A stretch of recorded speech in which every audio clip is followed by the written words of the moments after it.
Pelihara kambing itu kalau tidak menguasai ilmunya, pasti akan rusak, akan hancur dan akan bangkrut. Kenapa? Karena dia tidak tahu bagaimana cara merawat yang baik dan yang benar. Untuk itu, teman-teman, untuk menghindari kebangkrutan, kambing rusak atau kambing sakit, maka pelajari dahulu ilmunya. Jangan mentang-mentang punya modal, lalu memulai dengan skala besar. Jadi peternak itu jangan menggunakan ilmu raba-raba, jangan melihat kesuksesan orang lain. Tapi kita benar-benar harus menguasai ilmunya. Tidak hanya kata orang, maka kita harus memulai dengan benar. Maka dari itu guys, orang yang mau berternak itu dimulai dari niat dahulu. Kemudian berusaha untuk menyukai apa yang akan kita pelihara. Kemudian yang kedua adalah pelajari dulu ilmunya. Nah, di mana belajar? Belajar ke senior-senior, ke tetangga teman-teman semua, di mana di situ ada orang yang sudah sukses. Kalau tidak ada, silakan belajar di YouTube. Di YouTube ini pun harus benar-benar akurat, jangan asal nonton langsung aplikasi. Kemudian silakan datang ke peternakan besar di wilayah lain kalau di wilayah teman-teman tidak memiliki atau tidak ada peternak yang sukses. Nah, itu untuk yang kedua. Kemudian untuk yang berikutnya adalah setelah menguasai ilmunya, kemudian teman-teman bisa mempersiapkan dulu kebutuhan pakan kambing yang akan kita pelihara. Nah, kenapa kok pakan harus didahulukan? Karena pakan didahulukan ini sebabnya saat nanti teman-teman sudah memiliki kambing atau domba, teman-teman tidak akan menghadapi kesulitan dengan kebutuhan pakan kambing yang kita pelihara. Nah, itu yang ketiga. Jadi pakan ini sangat penting ya teman-teman ya. Kemudian untuk tahapan yang berikutnya adalah yang keempat, yaitu persiapan kandang. Nah, untuk persiapan kandang ini juga kita harus memikirkan budget atau permodalan kita. Modal kita ini berapa ya?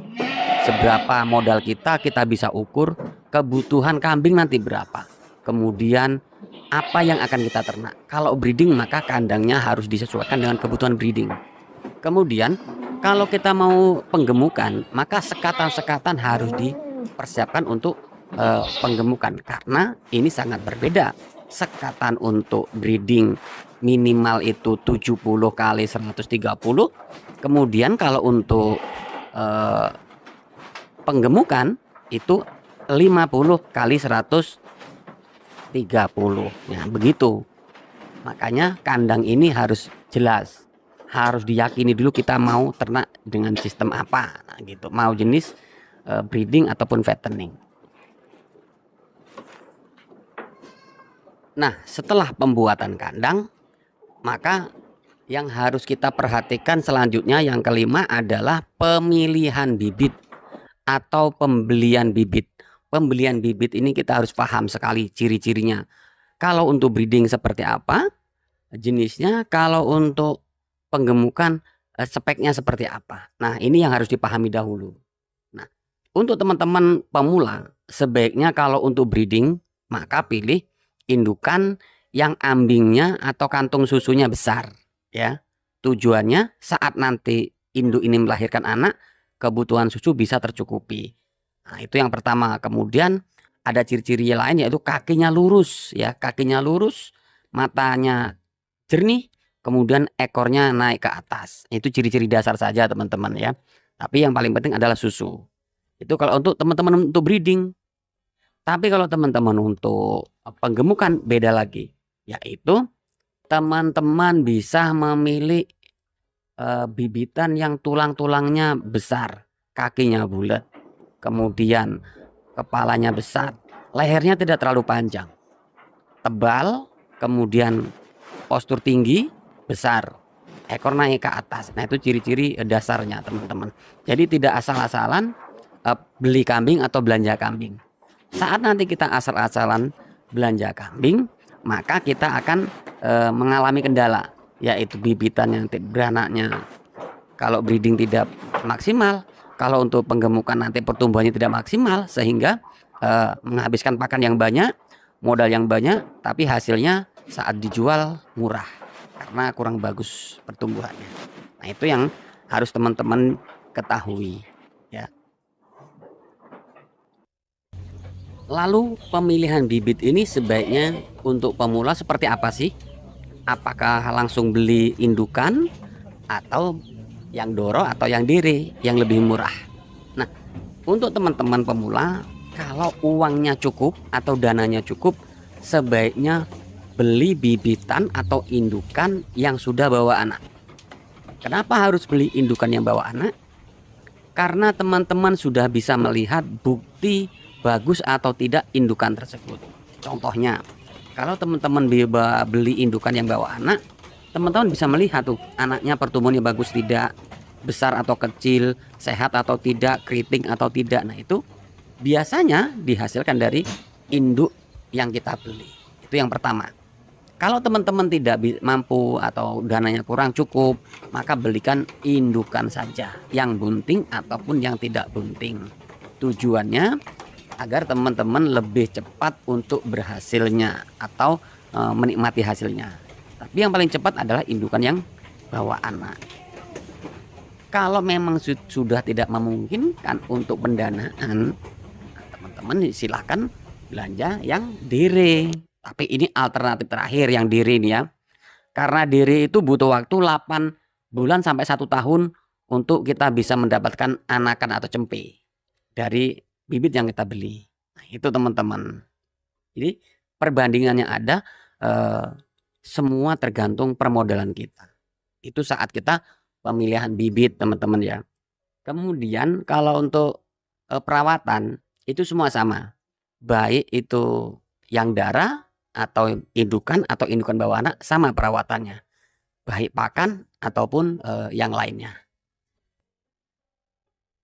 Kemudian untuk jenis kambing yang kita harus belanja itu seperti apa?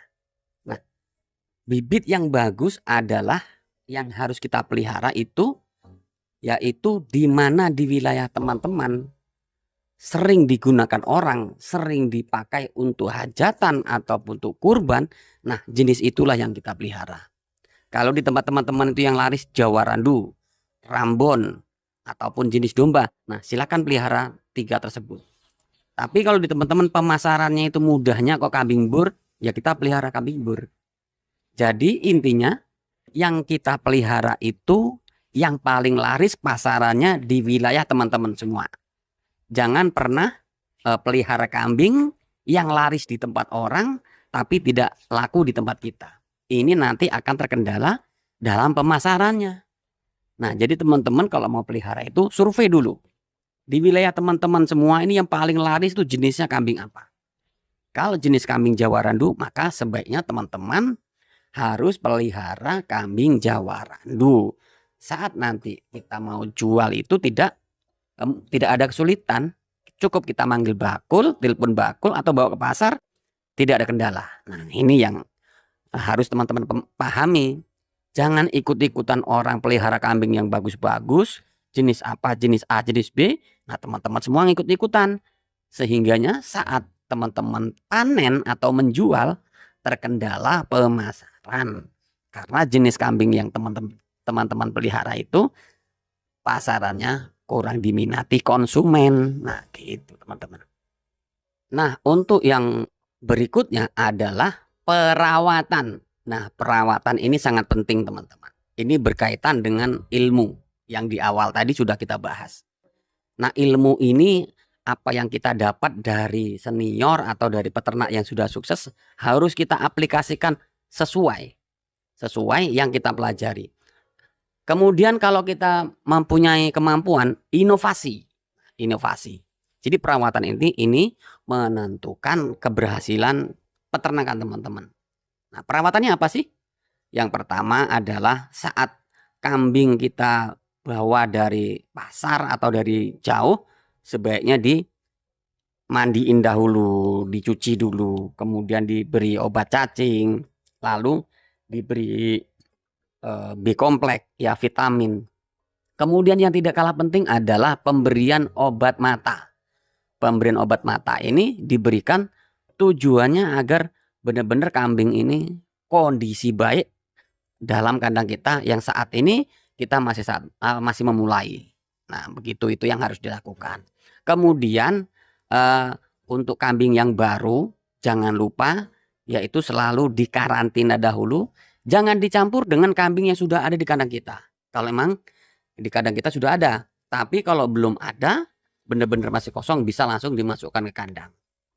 Tapi sebelum kambing masuk ke kandang, sebaiknya kandang disemprot dulu dengan pastak atau dengan desinfektan yang lain ya, disemprot dulu, tujuannya agar bakteri-bakteri, kotor-kotoran atau yang jenis binatang yang tidak terlihat mata bisa mati dengan semprot atau obatan tersebut gitu teman-teman ya. Baru kambingnya kita masukkan. Nah, saat kambing kita masukkan, baru kemudian kita adaptasikan dengan pakan yang sudah kita siapkan di awal sebelum pembangunan kandang. Nah, ini urutannya seperti itu teman-teman. Nah, kalau untuk sukses atau tidaknya itu tergantung bagaimana teman-teman menjalankan peternakan itu. Kalau untuk manajemen waktu, teman-teman yang bisa tahu, teman-teman lebih paham bagaimana kesibukan teman-teman. Nah, kemudian untuk yang selanjutnya, teman-teman yang harus dipersiapkan saat teman-teman sudah memiliki indukan atau memiliki kambing, teman-teman sudah berdiri sebagai seorang peternak. Lalu tugas teman-teman adalah memikirkan bagaimana pasar bisa kepegang tangan kita. Caranya kita bisa survei pasar dahulu, survei lapak-lapak kambing, kemudian teman-teman bisa langsung ke bakul-bakul yang dimana teman-teman bisa curhat atau bisa sharing-sharing tentang harga. Nah, kalau bisa saat itu pula teman-teman bisa nyambi, ya, bisa nyambi, jual ataupun beli. Tujuannya agar teman-teman bisa mendapatkan penghasilan harian walaupun sedikit dari jual beli tersebut. Kalau teman-teman tidak menguasai perdagangan atau jual beli kambing, setidaknya teman-teman sudah memiliki celah pasar. Nah, itu tujuannya. Maka untuk kalian yang saat ini masih ragu, maka terapkan ilmu ini, semoga bisa menjadi solusi ataupun motivasi untuk teman-teman memulai peternakan. Kalau pasar sudah dikuasai oleh teman-teman, maka tidak ada kendala. Kemudian tahapan kita adalah pemberian kombinasi pakan. Nah, di sini penentu seluruh aktivitas teman-teman. Jadi pakannya apa sih yang bagus untuk kambing yang kita pelihara? Kalau untuk breeding, sebaiknya diberi hijauan yang lebih banyak. Ya, lebih banyak. Semakin banyak, semakin gratis, maka semakin mendekati keuntungan. Itu teman-teman. Kemudian kalau terlalu melimpah, pakan yang bisa disilase. Contohnya odot bisa disilase. Pacong bisa disilase. Kemudian daun singkong juga bisa disilase. Ya, semua bisa disilase. Kemudian kalau untuk teman-teman skala besar ternaknya, dari kohenya bisa dijual. Kohenya bisa dijual untuk dibelikan onggo. Dibelikan onggo. Onggo itu apa? Onggo itu adalah gamblong ataupun gaber atau ampas singkong yang diambil tepung tapiokanya. Nah, itu namanya onggo. Nah, kalau kita menggunakan onggo ini, maka kita sangat ringan. Kita cukup ngarit dari bank pakan tempat kita tanam tadi seminggu sekali, kemudian kita bisa nyantai. Nah, seperti itu teman-teman. Dengan populasi yang banyak, teman-teman tidak mungkin ngarit setiap hari. Teman-teman harus memiliki bank pakan ataupun dengan sistem yang sedikit modern, yaitu penggunaan onggo. Kalau tidak ada onggo apa? Cukup daun singkong difermentasi atau disilase dengan skala banyak. Nah, seperti itu ya. Semoga informasi ini bermanfaat untuk kalian semua. Saya akhiri. Wassalamualaikum warahmatullahi wabarakatuh. Kak, kambing besar malah nyantai dia. Iya.